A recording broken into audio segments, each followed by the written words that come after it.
It started with a notification. Not from my phone, not my watch. My fridge. Yeah, that dumb Wi-Fi-enabled smart fridge that my wife insisted we get because it syncs with everything. Apparently, everything included betrayal. I was in my office upstairs, half listening to a webinar about regional compliance structures. Kill me, when my fridge sent a push notification to my desktop. I didn't even know it could do that. Refrigerator door opened. 2:13 p.m. Items removed. Chardonnay, chocolate mousse. Streaming speaker connected. Living room. I stared at the screen, confused. I hadn't even eaten lunch. And I was supposed to be home alone until 6. That's when something shifted in my gut. I know it sounds small, stupid even, but there was just something off about it. Rowena always works on-site until 5. She never takes midday breaks. And the mousse? I bought that for us. She doesn't even like sweets. I stood up, walked downstairs slowly, careful not to let the old wood creak too much. As I reached the landing, the music started. Low volume. Soft jazz. Saxophone of all things. The kind of music they play in hotel bars when no one's talking.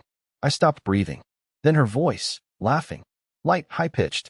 It wasn't the fake laugh she uses with the barista. This one was warm. Intimate. Real. I rounded the corner. The couch was empty. But 2 glasses sat on the coffee table, sweating with condensation.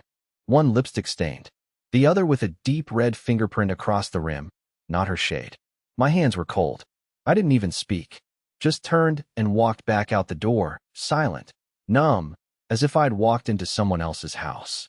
I stood on the porch for 10 minutes, pretending to scroll my phone. Then I texted her. Hey, you home? A full minute passed. Then, yep, just watching TV on the couch. Long day LOL. I looked through the window. The couch was still empty.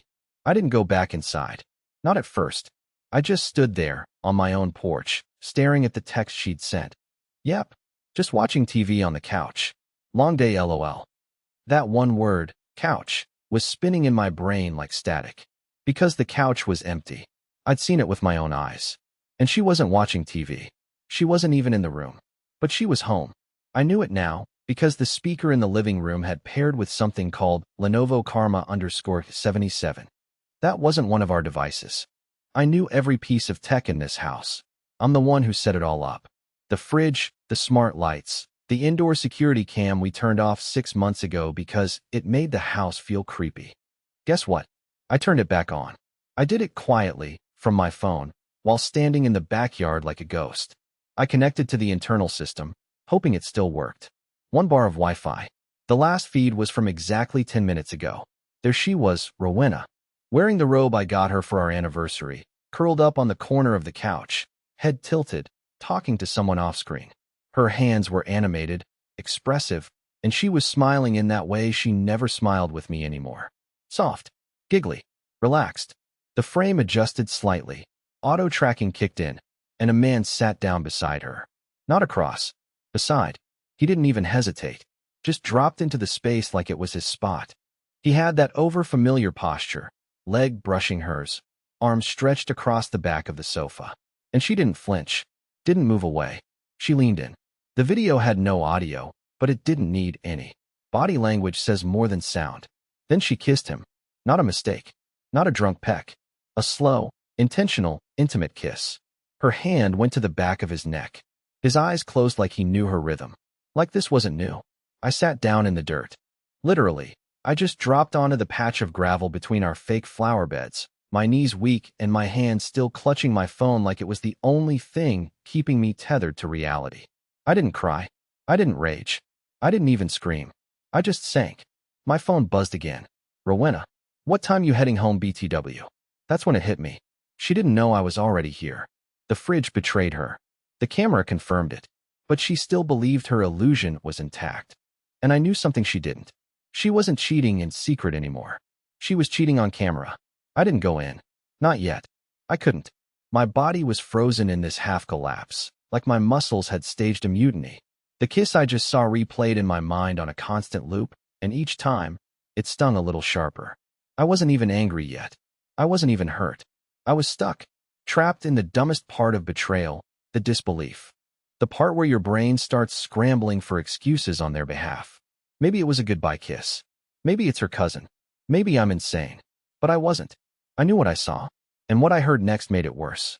A sharp laugh, muffled but clear, spilled from the slightly cracked living room window. I recognized it. Hers. But the second voice? Deeper. Male. Confident in a way I've never been. It wasn't the voice of someone sneaking around nervously. It was someone who felt welcome. Comfortable. I didn't know what I was doing until I found myself walking toward my car. Not to leave. Not to drive off dramatically into the sunset. I popped the trunk, grabbed the one reusable grocery bag I keep in there, and then I walked up to my own front door like I belonged there. Because I did. I opened it fast and loud, just like I always do when I'm carrying in groceries. Like it was just another boring Tuesday, and I'd gotten home a little early with a bag of deals. My keys jingled. My shoes stomped. Silence followed. They had seconds to react. That was all. Rowena's voice rang out first, way too cheerful. "Oh hey, you're back already?" I rounded the corner. She was alone on the couch now, sitting cross-legged with her phone in her hand, like she'd been scrolling all day. The music was off. The wine was gone. The second glass missing. The scent of that cologne still lingered in the air, clinging to the curtains, like smoke after a fire. I didn't answer her. I walked past her, holding the empty grocery bag like it had some purpose beyond what it really was, a prop in my own house, in my own performance, because she was already starring in one of her own. "Didn't expect you for another couple hours," she said, stretching like she just woke up. "What's the occasion?" I sneezed at work. Coffee went flying. "Boss sent me home," I muttered, not looking at her. "Figured I'd grab wine on the way back. Thought we could finally watch that documentary you keep pretending to want to see." Her laugh was light, dismissive. "You're dramatic." I turned around then, just to see her face. And she looked exactly how I didn't want her to look. Normal. Like nothing had happened. Like no one had been here. Like she hadn't just wiped another man's mouth with the corner of her robe. My heart was pounding so hard I could hear it in my eardrums. "Oh," I said. "By the way, the speaker connected to something called Lenovo Karma_77. That you?" Her face twitched. Only for a split second. But it twitched. She recovered fast. "Must be the neighbors. That thing always pairs with random devices. You know how glitchy it is." "Yeah, sure." That's when I noticed it, just under the edge of the couch. A sock. Not mine. Not hers. Too big. Too new. And just barely sticking out like it wanted to be found. I didn't pick it up. The sock. It just lay there like a loaded trap, daring me to touch it. Like if I held it, the reality would hit too hard and too fast. But even from 3 feet away, I could tell it wasn't mine. I wore black ankle socks. These were thick, tan, athletic. Definitely not something Rowena would ever wear. So whose were they? I knew the answer. Of course I did. But I needed her to lie to me first. I needed to hear it come out of her mouth. So I pointed. "Hey, what's that?" She glanced down like it was nothing. "HM? Oh, probably yours. You always leave stuff lying around." That was her first mistake. I never take my socks off in the living room. I hate bare feet on carpet. She knows that. She used to tease me for it when we were dating. "You have monk feet," she said once. "Always hidden, always clean." And now? She was gaslighting me about socks. I didn't even respond. I just walked into the kitchen and opened the fridge. Still chilled. The mousse container was there. Empty, spoon still inside. Smeared like it had been eaten in a rush. The wine bottle was back too. Perfectly upright, but slightly lower than it was this morning. She had reset the scene. Cleaned it. Rewound it. Hit play on the fiction she wanted me to buy. I came back to the living room and sat down, but not beside her. I picked the chair across from the couch, the one we never use, and just stared at her. She squirmed. Slightly. Then she tried her favorite tactic, distraction. "You okay? You look weird." "I just feel a little off," I said. Like I walked into a room I thought was mine, but something was moved. She blinked. "What's that supposed to mean?" "I don't know," I said. "You tell me." Her jaw tightened. Not enough for someone innocent. Just enough for someone improvising. And that's when I made my decision. I wasn't going to confront her yet. Not directly. If she wanted to play pretend, fine. I'd play along. For now. But I wasn't going to be the fool anymore. The sock sat there for another day. I left it on purpose. Right there under the edge of the couch where it had first shown itself. Like bait. I wanted to see if she'd move it. Hide it. Acknowledge it. Nothing. She vacuumed around it the next morning. Carefully, methodically, but never once touched it. That told me more than any argument ever could. She saw it. She chose to ignore it. Because acknowledging it meant acknowledging him. I spent most of that day pretending to work. I took my laptop to the patio, scrolled through spreadsheets I didn't care about, while watching her shadow move through the windows. She didn't text anyone while I was around. No giggles.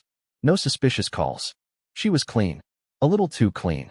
That evening, after she went to bed early, said she had a headache. Of course, I did something I swore I'd never do. I went through her devices. Not her phone. She'd gotten smart about that. No, I went for the Bluetooth logs on our smart speaker, the one in the living room that synced to everything. She thought she was clever disconnecting at mid-kiss. But she forgot one detail. It stored a short-term pairing history. 3 names popped up. Ours. Her old work laptop. And one more. Lenovo Karma _77, guest device. There it was again. The same ghost signal from earlier. This time with a little more detail. Manufacturer name, IP range, last connection time. But what caught me wasn't the tech data. It was the name under last user. A default setting she had never bothered to erase. Hollis. That name sent ice straight through my chest. Because Hollis isn't just some guy. He's her mentor. A man she used to work under. The same man she insisted was basically married to his job and way too old for her. And yet, here he was, leaving socks, drinking wine, making playlists on my speakers, under my roof. I sat down, knees weak, fingers trembling. Not because I was shocked, but because everything I'd ignored, every time she'd stayed late, every time she'd rolled her eyes when I asked if we could do dinner together, suddenly snapped into focus. It wasn't spontaneous. It wasn't emotional. It was planned. And now, I wasn't just her husband. I was an obstacle. The next day, I did something I hadn't done in months. I offered to pick her up from work. Just casually, like it was no big deal. I told her my car was already downtown for a meeting, and I figured we could grab dinner after. Her hesitation only lasted a second. Then she smiled. Or at least, tried to. Sure, that's sweet of you. She wasn't wearing the perfume she normally uses when she gets home late. That detail stood out to me immediately. Normally, when she works late, she comes home smelling faintly of something expensive and too floral for her taste, something I never bought. But today, vanilla and nothing else. Like she was trying to keep things simple. Scentless. I parked across from the office building where Hollis supposedly had his executive suite. Her office was 2 floors below his. I sat there for a while, engine off, watching. I didn't know what I was looking for exactly. Maybe them leaving together. Maybe a hug that lingered. A glance that confirmed it all. But instead, I saw her come out alone, holding a small, glossy white gift bag with red rope handles. That was new. She didn't see me at first. She was walking fast, head low, checking her phone. I waited until she crossed the street, then stepped out and waved. She jumped slightly when she saw me, then laughed nervously. You scared me. I nodded toward the bag. What's that? She froze for the slightest second. Oh, it's from one of the marketing girls. Birthday leftovers. Cheap soap and lotion stuff. She shoved it under her arm like it was nothing. I didn't press. Not yet. We went to dinner. Her idea, at some small fusion place she always claims is just okay, but orders from constantly on Uber Eats. She was unusually affectionate. She touched my hand while talking. She laughed at things I said that weren't funny. She complimented my shirt. It felt staged. All of it. Like someone trying to balance 2 worlds without tipping either one over. But the moment that broke me didn't happen at the restaurant. It happened 3 hours later, in our bathroom, when I heard the unmistakable crinkle of the gift bag being opened. I waited. I didn't make a sound. Then I quietly walked into the bedroom and found it sitting beside her purse, half open. There was no soap, no lotion, just a folded dress shirt. Men's, size large, still with a dry cleaning tag stapled to the collar. The initials embroidered near the cuff? H. G. Hollis. Goddamn. Gray. I didn't mention the shirt that night. I wanted to. God, I wanted to. I wanted to shout, to throw it on the bed and say, "Tell me, Ro. Tell me who he is to you when I'm not around." But instead, I did something worse. I kissed her on the forehead, told her I was tired, and went downstairs. I didn't sleep. I didn't even sit. I just paced the living room in slow circles like some haunted idiot who couldn't leave his own thoughts alone. That shirt, pressed, expensive, initials in gold thread, was practically laughing at me. What kind of woman lies about soap and lotion just to hide another man's laundry? By morning, I had a plan. Not revenge. Not yet. Just confirmation. She was running late. As usual, sipping coffee like she hadn't gutted me the night before. When she went to shower, I checked the gift bag again. The shirt was gone. But the tag, the dry cleaning stub, had fallen between the couch cushions. I grabbed it like it was evidence in a trial. And that's when I saw the address. It wasn't her office. It wasn't Hollis's either. It was a local corner cleaner we'd never used, one in the next town over. A place that wouldn't mean anything unless you were trying to hide a routine. Unless you didn't want someone to recognize your name. I drove there at lunch. Didn't even bother to pretend I had work. I walked in, handed the stub to the clerk, and asked as calmly as I could I get a printout of recent transactions tied to this ticket? He gave me a strange look, but tapped a few keys. Looks like it's part of a regular bulk order. Same name every Friday. Hollis G. We press and fold for pickup. Do you want to leave anything under his account? I said no. But inside, something broke. This wasn't a one-time thing. This wasn't an accident. This wasn't a mistake made in a haze of confusion. This was routine. Scheduled. Folded. Dry cleaned. I walked out and sat in my car with the paper still in my lap. 10 identical orders, spaced 1 week apart. Always on Fridays. Always under his name. And always paid with a shared card. Her card. That night, I made dinner. Her favorite. That dumb garlic pasta she always forgets she likes until I cook it. I lit candles. I poured wine. I smiled. She smiled back. And for the first time in weeks, she let her guard down completely. She laughed freely. She touched my arm again. She looked happy, because she had no idea I was done pretending. The following Friday, I woke up early. Earlier than her. I made coffee, brought it to her bedside like I used to back when we actually liked each other, and said, I'm heading out to run a few errands. Be back by dinner. She mumbled something and rolled over, completely unaware that her carefully constructed second life was about to come undone. I drove to the cleaners, waited in the lot until I saw him. Hollis, pull up in a black Audi like he was just stopping in for groceries. He walked in, came out holding that familiar red-handled gift bag, tossed it in his passenger seat, and drove off without a care in the world. I didn't follow him. I didn't need to. I had what I came for. The image. The proof. But more than that, the feeling. The calm. The certainty that I wasn't crazy. That I wasn't the paranoid husband she painted me as. When I got home, I sat down with my laptop and opened a new bank account. Quietly transferred most of my savings. Canceled my automatic bill payments. Ordered a replacement credit card and sent a few polite emails to remove her from my health insurance starting next month. Then I printed everything. The Bluetooth logs, the dry cleaning receipts, the camera snapshots, the text where she lied about sitting on the couch, and placed it all in a neat manila envelope. I left it on the kitchen table with a handwritten note. Just one line. I made dinner reservations, for one. I didn't yell. I didn't expose her publicly. I didn't destroy anything. I just left. I packed a duffel with my essentials, took the car she never liked, and drove to the beach town where my brother's been begging me to visit for months. That night, I sat on a quiet pier with a cheap beer in my hand, watching the waves roll in under a sky that finally felt like mine. No more guessing. No more waiting. No more pretending I was being loved when I was just being tolerated. A few days later, I got a message from her. Why are you being so dramatic? It was just a stupid mistake. I didn't reply, because something strange had happened. Without her around, I stopped second-guessing everything. I started sleeping better. I started laughing again. Real laughing, not the brittle, fake kind I used to do to survive. I even reconnected with an old friend I hadn't spoken to in years. We went hiking. She didn't call me clingy. She just asked if I wanted to go again next weekend. So yeah, maybe I wasn't supposed to come home early that day. But I'm so glad I did. Because it turns out, walking in on the lie was the first step to finally walking out of it.